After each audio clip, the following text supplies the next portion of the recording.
My name's Joe Woodham. Welcome to All Things Design, the podcast that unpacks how design drives digital transformation. Today, we're speaking with Cristian Vargas Lara, Director of Product Design at Qoria. Cristian, thanks for joining us today. Hi, Joe. Thanks for having me, mate. Keen to jump straight into it. How did you become a designer?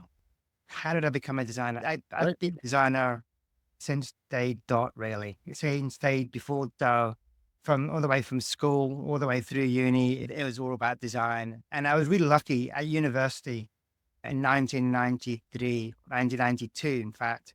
We were the guinea pigs to a new course which tried to integrate systems thinking, systems design, traditional design, architecture, ergonomics, and early days HCI ways of thinking and mush those together because they felt that the future kind of felt right for the future. So then that kind of put me in a pathway towards a lot of web design work, authoring work. Yeah, it was pretty good since then. It's just been carrying me through since then, really. How did you know so early on? Because if I'm looking at my background, right, I had zero idea what I was going to do when I was older. It was a general idea, but no idea. So how did you know design was your thing and that's just where you wanted to be? I've always been creative. When I was a young kid, drawing was a huge passion. Building things was always a passion. I always knew from a young child I was going to be something to do with creativity. And I grew up with computers from early Commodores to early PCs. Always there was a computer in the house, experimenting with early DOS coding prompts and so on. And a bit of prompting from my dad as well, who was like, no, it's probably somewhere combining the two. So that's how I kind of, from early days, I knew there was going to be something combining both of those. And the uni course was really quite helpful. It really kind of solidified that thinking.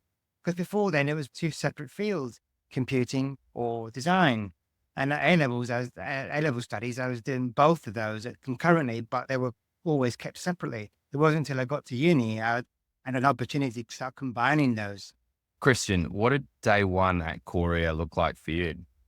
Good question. Firstly, when I joined at Qoria, I inherited a design team and I got to know the people I'd be working closely with.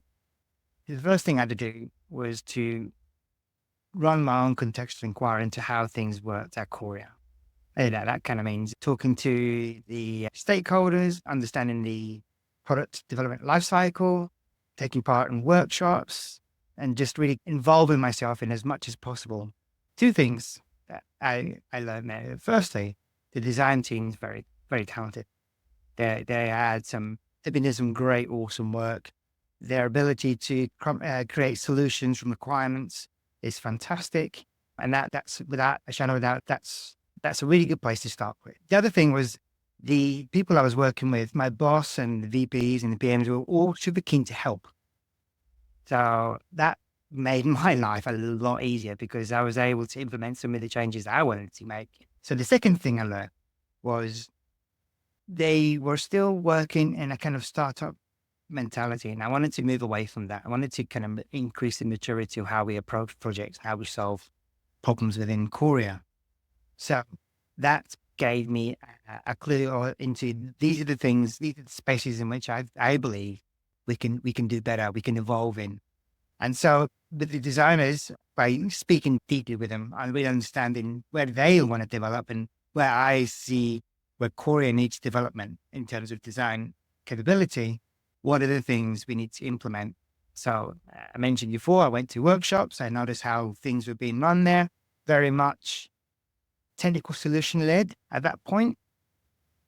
So what I wanted to do is kind of flip that a little bit so that it's more about ideating on these design solutions, not just the tech solutions, so that we can implement some of those real fun design thinking workshop activities that we're all kind of familiar with in our crazy age and so on.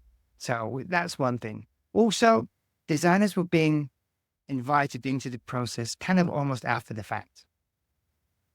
So how do I bring them closer to the start of the process? The way it was working was the PMs would go off and kind of develop the requirements. They will do some research. They would then define the requirements and hand over the requirements to the designer, who would then go into their box, do their thing, and come back. The designs were good, but we could do things a bit better. And that involved really kind of engaging with the PMs and the VPs to understand how we can bring the design team earlier into the product development lifecycle or the process. So yeah, it was an interesting period of learning and evolving and encouraging as well. Because one of the things I had to do with the designers is to encourage them to try new things and get involved earlier. Common challenge with companies and trying to mature that design practice. A lot of the time it is engineer led, people wanting to just, so when you were trying to move design to the start of the process, was there much pushback from the business? Was it easy to be able to take them on that journey and show them the value of moving it up the food chain? So fortunately, there was a general feeling of, let's try something, let's try this out. I didn't have too much pushback, which was really great. What I did want to do was, in order to run the workshops differently and to get the designers to do more research and help the PMs kind of define what the product requirements ought to be, is I need to prepare them for that because they weren't used to it at that point. For example, the workshop, in order to do ideation workshops, I hadn't done ideation workshops before. So there was an element of training and preparing them to run those and guiding them to prepare for these. For example, the very first time one of my designers ran a workshop, I was very confident. I said to them, look, you're not doing this alone. I'll be there with you. I'll help you prep for the workshop. We can co-run it together. You can see how it goes. And if the second time you do this, you're comfortable enough to run it all by yourself, you go for it. But, you're not alone. And this is how I got them used to running these workshops. And during these workshops, I'll be showing them how to get more involvement from the stakeholders of the participants who are there as well, so that they can see that they no longer have to be the older person taking notes. We can actually encourage the other people to take part. In fact, I banned the designers from writing Post-it notes because we need to encourage other people to start doing that. The more they become used to writing the Post-it notes and engaging in the board, the better the outcomes and the results and the feedback becomes. When it comes to like maybe taking the designers on that journey to give them the confidence, do you talk them through like maybe communication styles to engage with the stakeholders more on their level in their way? Talk me through that. So that's a really good point. And I recently ran a day of learning here at Qoria, where we brought in a third-party trainer and one of the main topics of that was stakeholder engagement, how to maximize them and refine the way they engage with stakeholders. Because I think that's so important to understand how to talk to stakeholders, how to get the message across in a way that makes them care about the outcomes of the thing that you want them engaged with. In terms of our All About to Do workshops, there's understanding where the roles of the people who are engaged in your workshop, how can you maximize their roles? But at the same time, it's good to treat it like a flat structure. Because if you start making too many hierarchies, but if there's a VP and a designer and a PM and a product developer, so let's treat them all the same. We're all here. We all want the same outcomes from this. So I do try and encourage that kind of approach towards running workshops with the designers. Yeah, far easier said than done, though, right? Yeah. Fortunately, where we are at the moment, not too bad. I have to say that there is a hierarchy, but I wouldn't say that we are necessarily top down. So everyone is very approachable and very willing to get involved, regardless of where they are on the ladder. Yeah.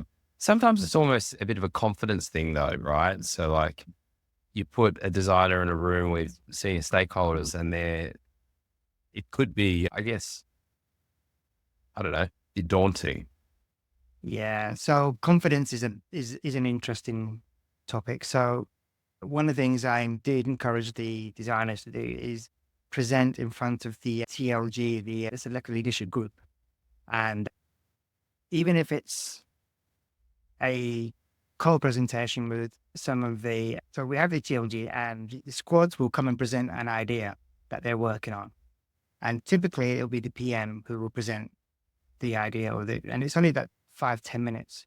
So what I've been doing is encouraging the designers to take an opportunity to speak for 2 to 3 minutes about their input in that project.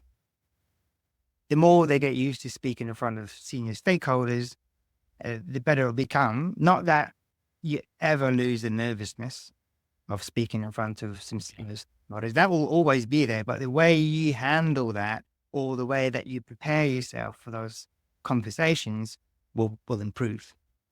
But until you start putting yourself out there and in front of these people and talking, then you won't learn. So I do encourage them to do that. Yeah. And also, the message, don't be afraid. They all want to work with you. They're here because they believe that this is the right thing to do and this is an approach they're keen to try or to do again, and so on. So reminding them that I think there's always a good thing to remind people that the reason you are here is because you drive a level of respect and trust, and people want the best outcomes. So they're going to help you. They're going to want this to be successful. Everyone's on the same team, right? So everyone plays their role to make sure it's a success at the end of the day. So how do you go and find the right stakeholders, the right piece of work to go, let us show you how valuable design thinking at the start of this could be long term? Like, talk me through what that discovery piece looks like just to evaluate the right project. Yeah, I think you can't be too choosy. You can't say, no, I won't do that project or that project. You kind of need to see what projects are going on and dive into those. You can't be picking and choosing projects. Just any opportunity to do that. When everyone was to work under the same place, it was much easier to grab people and bring them into things. And today, when it's a bit more remote, you got to be a bit more tactical about how you might want to grab people and talk to them. Not only was I looking and grabbing projects as they came up, I was very lucky. There was a couple of large projects that came up, and one of them was, as I mentioned earlier, what's the vision for all these products that we've bought? How do we kind of combine them together? I was able to run a Google design sprint for that one. And that was with global stakeholders. So in the UK and Australia and with some stakeholders in the US. So instantly we was able to demonstrate design thinking with a lot of senior stakeholders from across the organization, because it's a global organization, and giving them the first taste of, oh, right, okay. It's not just what I think we should be doing, but we're actually disseminating the problem here. We're looking at things from a different perspective, and we're all combining things well. And as part of that, there's also a change in the mindset of when you run a workshop, everyone needs to take part. Previously, when there were workshops, it was just one person creating Post-it notes, but everybody else spoke. And I said, no, we need to move away from that. In fact, I banned my designers from writing Post-it notes. I said, no, it's not your job. You need to encourage your participants to do that. And in fact, resist the urge and step away from the computer and say, look, okay, there's a great things you guys are saying, but you guys need to write the Post-it notes. You're the participants, getting people involved into actually taking part in the workshops, and then exposing them globally to these workshops and new way of running them was really quite powerful. How are you running them? Like, obviously you've got a global audience, right? So how are you bringing everyone together and doing that digitally? And have you changed quite a lot of that process to adapt to that? So as a global audience, getting them all together is difficult because of the time constraints. I mentioned. So it wasn't one workshop to get them all together, and there was multiple workshops at different types of the day. So workshops that would facilitate having people in the US or the UK or Australia.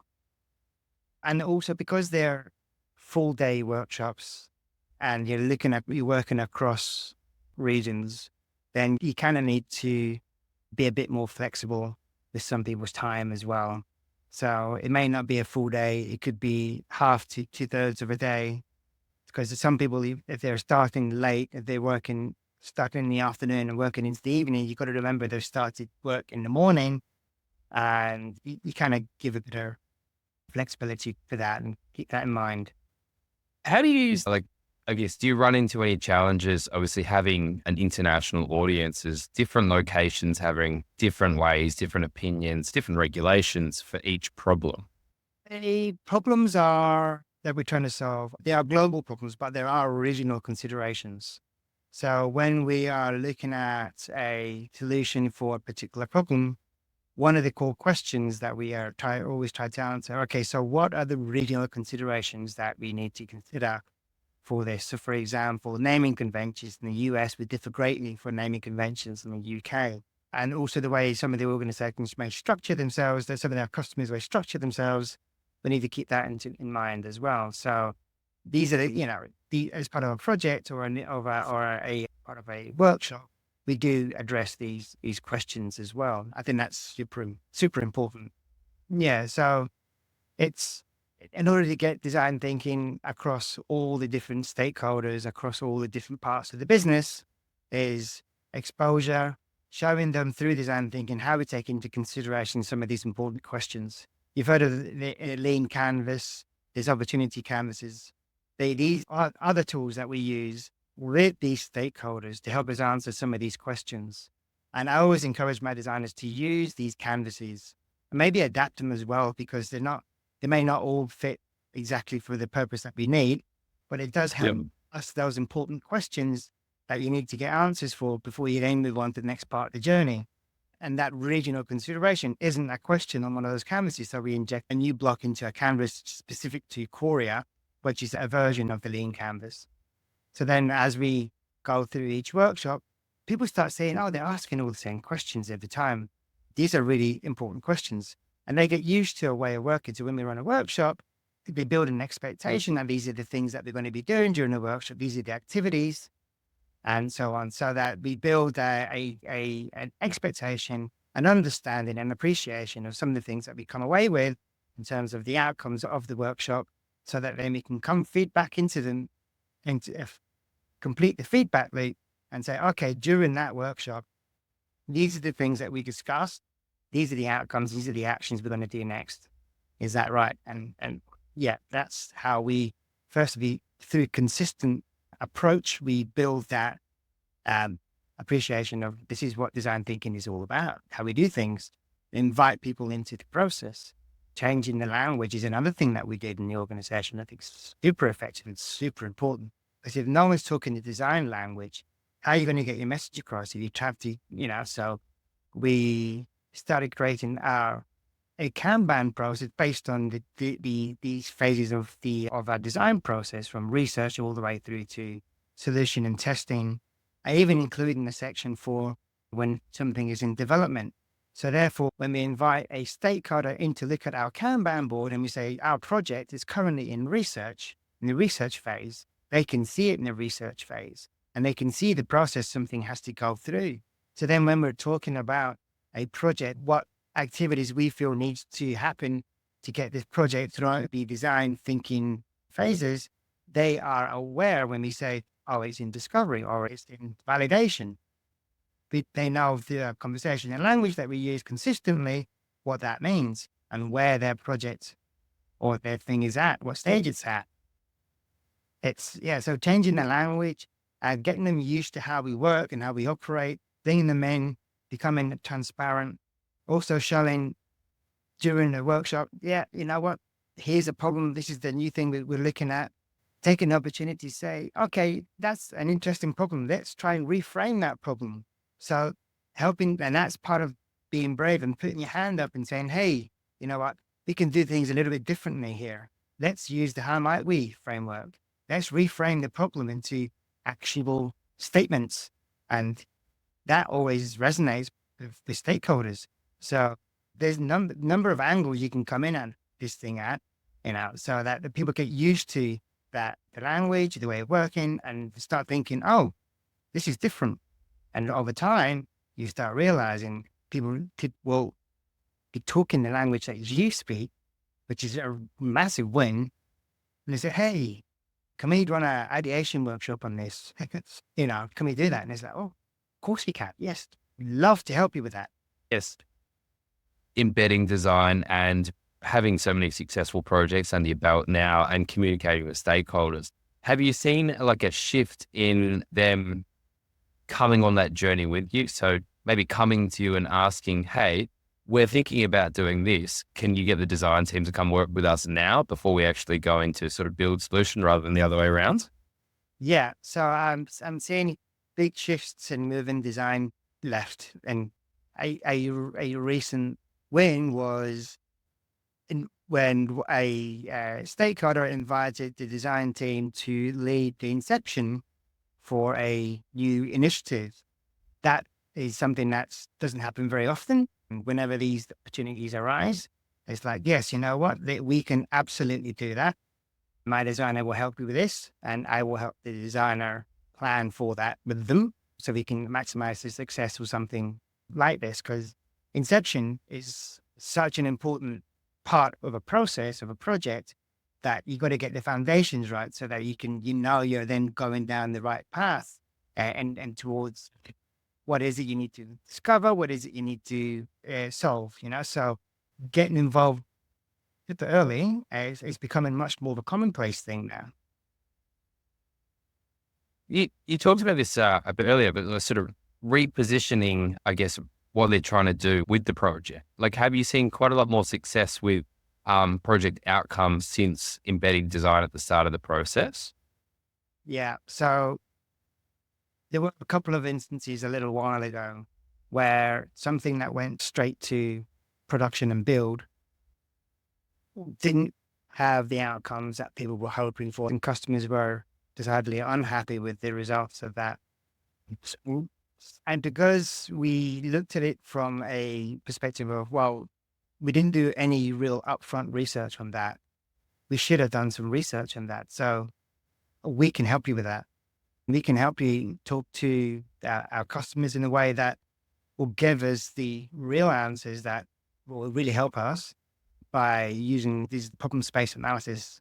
And let's talk to our customers in a way that if you were the UX researcher would not provide leading questions, but really understand what are the problems they're trying to solve today and just really understand what their needs are as opposed to what we think their needs are, then we wouldn't have had those problems. So having those kind of conversations is helping definitely shift that mentality within the organization. So we can avoid those kind of. I imagine that was a huge win for design going, hey, listen, if you'd embedded us at the start here, we wouldn't be facing this problem now. Have you reworked the outcome of that and got a totally different outcome now that you've gone back to the drawing board with it? Yeah. So now we get much more opportunity now to firstly get that problem space analysis opportunity to talk to customers now. In that particular project, we have managed to pivot it in a way that will make the customers happier. We have engaged with research with those customers much more regularly now, which is great. It was that same stakeholder who invited us to run the Inception project for the new project. So the messages is getting across really well. And I'm super happy with the traction that we're building.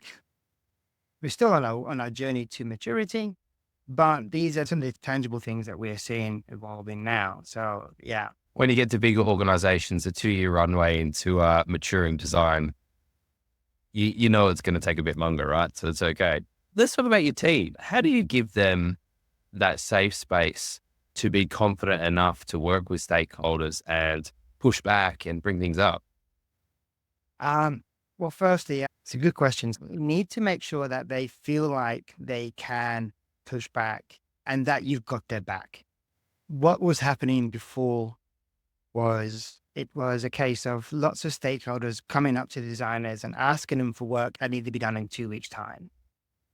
And that creates a lot of stress because they may already be working on something and suddenly they're being asked to make priority calls. So one of the things that's super important is to give them the space to work their craft without them having to make priority calls. So changing the mentality of how stakeholders approach the design team is fundamentally important to reducing stress And once you start reducing stress and you start giving people the space that they need to do the craft, and also making sure that stakeholders understand that it's not a case of coming up to the designer and say, hey, I need that by next week, that there is a roadmap now.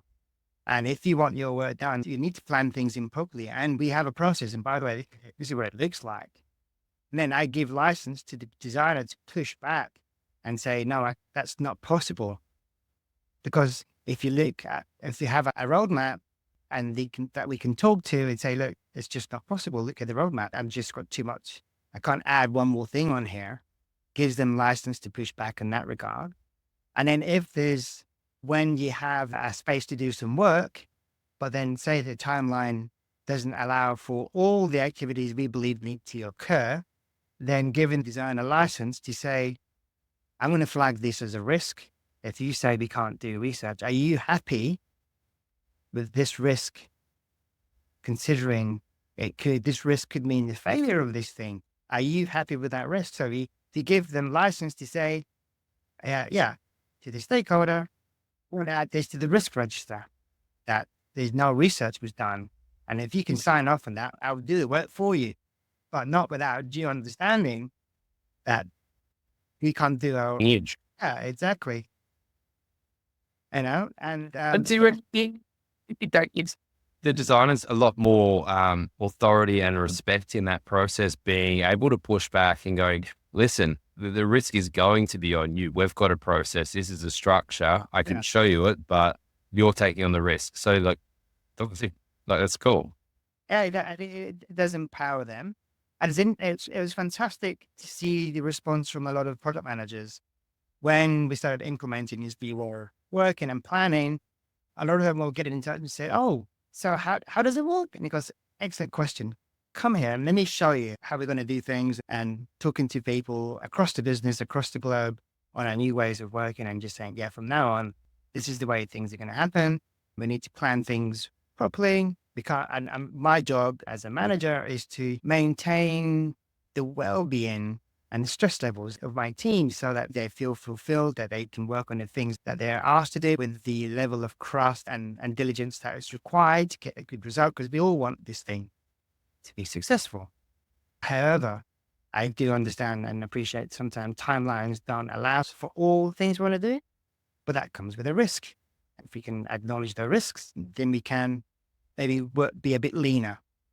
So in terms of your team, sounds like you've got stakeholders that come to you and go, hey, we need this done, and this is your time frame. And obviously your team are able to push back. But how do you bake in time for learning and development with your design team? It's a very good question. So we're trialing something new out at the moment called an investment mix. And many organizations, developers have what we call an investment mix.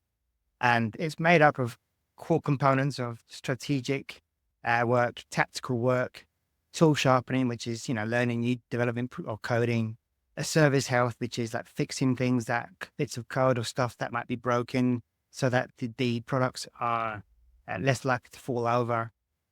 And it's a shame that I felt that that's only a thing for developers. So why don't we apply the same thing to designers?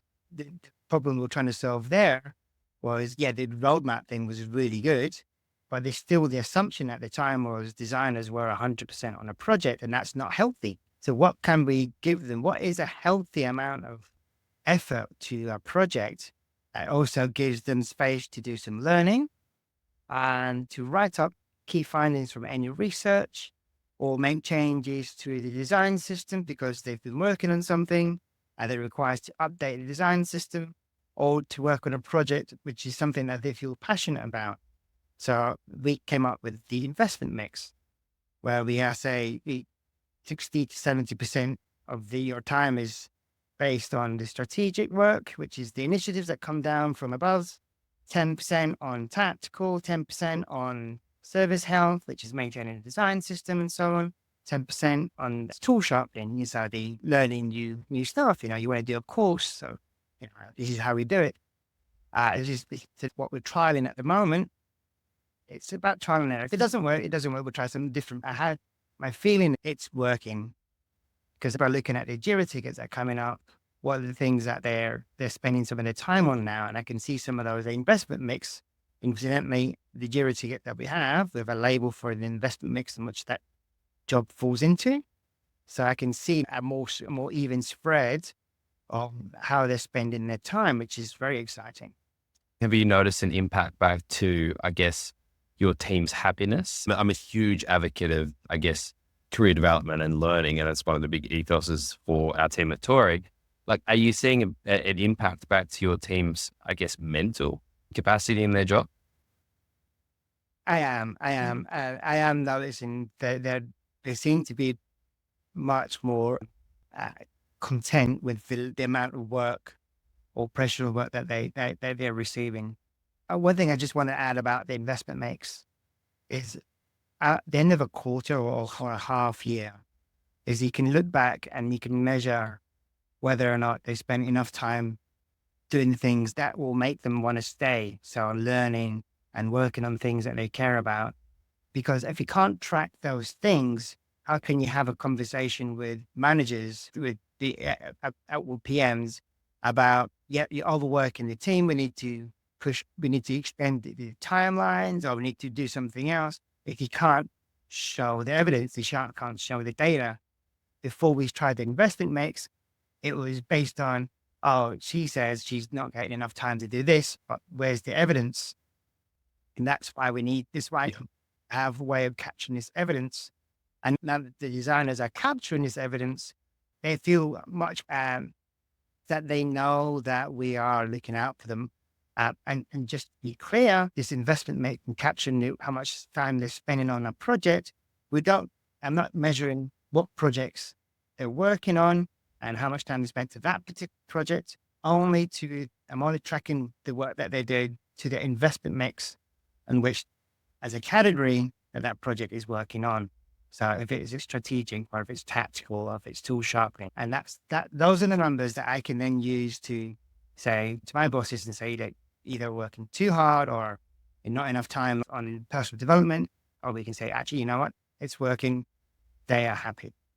Have you got any pushback from your team saying, hey, you're micromanaging me? Because it sounds like you are definitely using it for the right reasons to be able to manage their time from giving them space to do good work. Are they seeing it exactly that way? They are. And I was very, very, very careful from the offset before we implemented this to be sure that the messaging of why we're doing this and why it's important that we can track how much time they spent on each one of those investment mix categories isn't to judge how hard they're working, only as far as they have enough time spent on the right thing. So that we can have the conversations to ensure they do have the time to spend on things that they care about and their personal development. But it's super important that they were clear on that before we began. So we went through a period of consultation. Do you have any questions? Are you worried about this? We've got to start it from this state. We even have conversations about how we might be able to track it together. So they are also part of that conversation because they do see the benefit. They want to have an environment where they can work with reduced levels of stress, but also the opportunity to work on things that they care about. Because each designer has personal development goals, and I want to help them reach those goals, but they need to have the space to do that.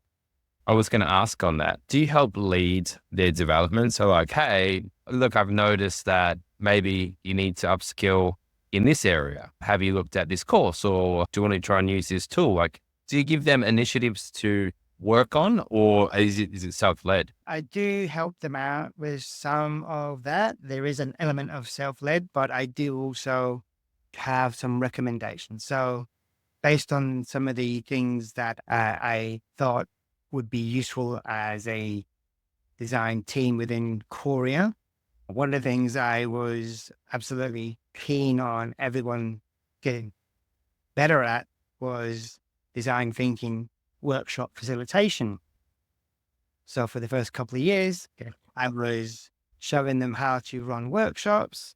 I was encouraging them to run ideation workshops, try new things out. I still want them to try new things out, learn something new. If you learn something new, try it out, then tell us how you got on. But at the same time, there's things that they want to do.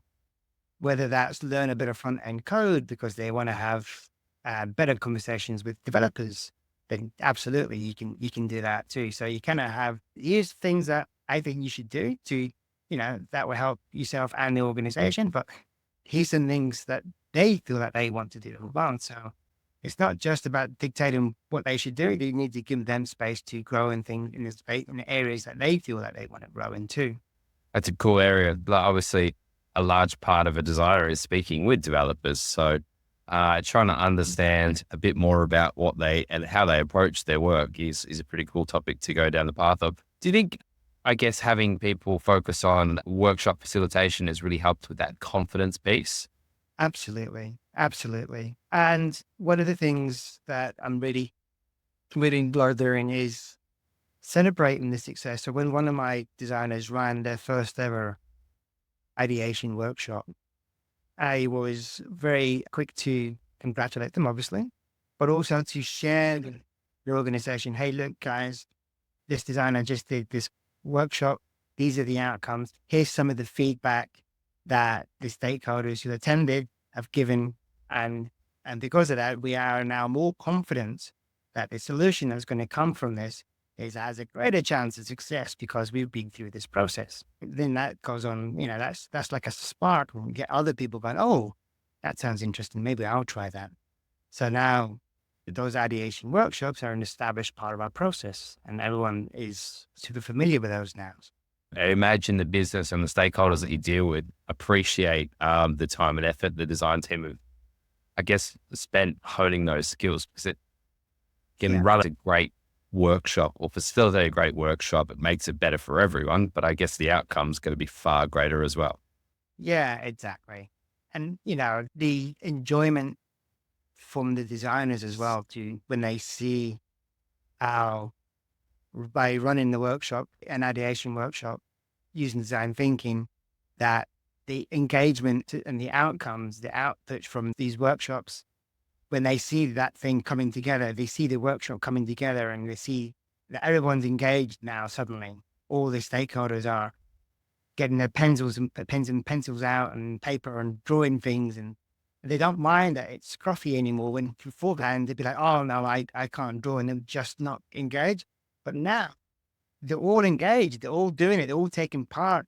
The designers are not adding post-it notes. Everyone's fully engaged in this and really do now have a culture where we're all responsible for the success of a design. Now that the old ways, I strongly believe now things have moved on quite a lot since the old days. I love it. I've been in many workshops and I think, definitely me writing the post-it notes makes me have to be engaged in what's happening. But if someone else is writing the post-it, you can kind of avoid having to contribute that much or really start thinking about the problem. So I think it's an important part of the process, right? It is. And teaching somebody how to resist writing those post-it notes and then also how to encourage others to engage. That's not super easy and doesn't come naturally to everybody, because I do what we want to talk about. If there's silence, you need to resist the urge to fill space. Yeah, so I agree. Send me post-it notes. Resist. Tell them they have to do it. Get them engaged. It's probably a harder skill to hone, right? Because I think we're just used to filling silence. If it's too uncomfortable, someone will just talk. No.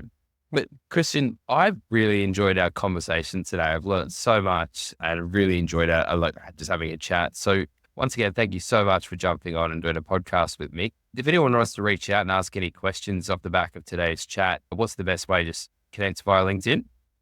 LinkedIn's perfect. Thank you very much. Amazing. Once again, thank you so much for your time today.